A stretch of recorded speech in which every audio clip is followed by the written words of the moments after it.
Hi hello నమస్తే friends. కువైట్లో bus కోసం నా కష్టాలు చూడండి. శుక్రవారం సెలవు పోయేదానికి 3 కిలోమీటర్లు నడుచుకొని వస్తాను నేనుండే ఏరియా నుంచి. ఎందుకంటే నేనుండే ఏరియాకి బస్సులు రావు.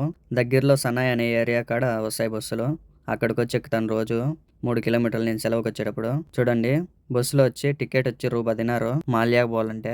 ఎక్కడికి పోవాలన్నా కూడా రూ. 10 300 ఫిల్స్. అంటే బస్సును బట్టి బస్సులలో 2 రకాలు ఉంటాయి. కొన్ని దాంట్లలో అయితే రూబానే, కొన్ని దాంట్లో 300 ఫిల్స్. చూడండి, మన ఇండియా బస్సులు మాదిరిగా కండక్టర్లు అందరూ ఎవరు ఉండరు. డ్రైవరే ఇస్తాడు టికెట్లు. కీనెట్ తో అయినా తీసుకోవచ్చు. అంటే కీనెట్ అంటే ఏటీఎం కార్డుతో అయినా తీసుకోవచ్చు టికెట్. అలా ఉంటది. బస్సు అంతా ఏసీనే. ఇప్పుడు చలికాలం కాబట్టి ఏసీ వేయలేదు. ఎండలకాలం అయితే ఏసీ ఖచ్చితంగా వేస్తారు. కువైట్ బస్సులలో చాలా వెరైటీలు ఉంటాయి. సీసీ కెమెరాలు కూడా ఉంటాయి. ఎందుకంటే బస్సులో కూడా దొంగతనాలు జరుగుతాయి అప్పుడప్పుడు. ఎందుకంటే ఫుల్ జనాలు ఉన్నప్పుడు అది చూసి ఎవరో దొంగను పట్టుకోవచ్చు. ఎందుకంటే ఎవరైనా వస్తువులు పడిపోయినా కూడా సీసీ కెమెరాలో చూసి తీసుకోవచ్చు. అలా ఉంటది. బస్సులలో అయితే టెక్నాలజీ అయితే సూపర్ గా ఉంటది కువైట్ లో. మనమైతే మన ఇంటి దగ్గర అయితే 5 కిలోమీటర్లు 10 కిలోమీటర్లు కూడా నడుచుకొని వచ్చి బస్సు ఎక్కుతాము. అలా ఉంటుంది. ఎట్లయినా పల్లెటూరులో పెరిగినాం కాబట్టి అట్లా ఉంటా మన సత్తా.